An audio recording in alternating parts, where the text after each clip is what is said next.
Covid వచ్చింది, ప్రియులు కూడా మన జ్ఞాపకం చేశారు కదా. ఈ కోవిడ్ వచ్చినప్పుడు అది నాశనకరమైన తెగులు. అనేకులు నాశనం అయిపోయారు, అనేకులు చనిపోయారు. ఇలాంటి భయంకరమైన పరిస్థితుల్లో కూడా దేవుడు మనల్ని రక్షించడానికి ఆయన సమర్థుడు. దేవునికి స్తోత్రం. ఎందరో సాక్ష్యం ఇస్తుంటారు. ఇందాక రవి గారు ప్రార్థనలో కూడా అన్నారు కదా, అయ్యా బండి మీద ఉన్నప్పుడు కళ్ళు మూసుకుపోయాయి, కునుపాటు వచ్చింది, ఆ పరిస్థితుల్లో ఏమైపోవాలో, చనిపోవాలి అన్నారా లేదండి?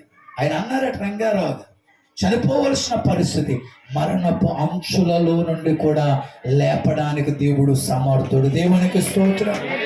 నాశనకరమైన తెగులు రాకుండా, నాశనం మన జీవితాల్లోనికి రాకుండా ఆయన మనల్ని కాపాడుతున్నాడు.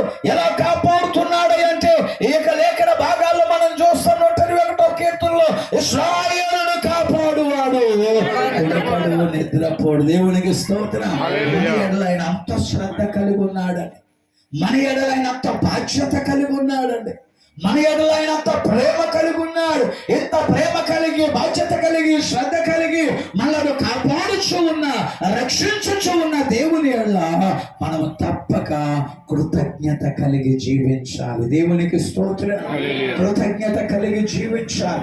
ఈ కృతజ్ఞత ఎలాగయ్యానంటే, పాటలు పాడుట ద్వారా, దేవుని స్తుతించడం ద్వారా, దేవునికి అర్పణలు ఇచ్చడం ద్వారా, దేవుని గురించి సాక్ష్యం ఇచ్చడం ద్వారా, ఇంకొక మాట మనం చూసినట్లయితే ఆయనను ప్రకటించడం ద్వారా ఆయనకు కృతజ్ఞత కలిగి జీవించాలి. దేవునికి స్తోత్రం.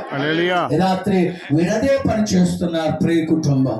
సాక్ష్యం ఇచ్చారు ఆయన చేసిన మేలుల గూర్చి, ఆయన చేసిన కార్యాలను గూర్చి ప్రకటింప చేస్తూ ఉన్నారు. ఇట్టి కృతజ్ఞత కలిగిన జీవితాలు మనం కలిగి ఉన్నప్పుడు నిశ్చయముగా దేవుడు మనల్ని ఆశీర్వదిస్తాడు. నిశ్చయముగా దైవాశీర్వాదాలు మన జీవితాల్లో పొందుకోగలుగుతాం. నిశ్చయముగా దేవుని దీవెనలు మనం పొందుకోగలుగుతాం. ఎంతవరకు కాపాడిన దేవుడు ఇక ముందున్నటువంటి రోజుల్లో, రానయ్యున్న సంవత్సరాల్లోనూ ఆయన మనల్ని కాపాడగలడు. అలా కాపాడగలుగునట్లుగా ఆయన కృతజ్ఞత కలిగి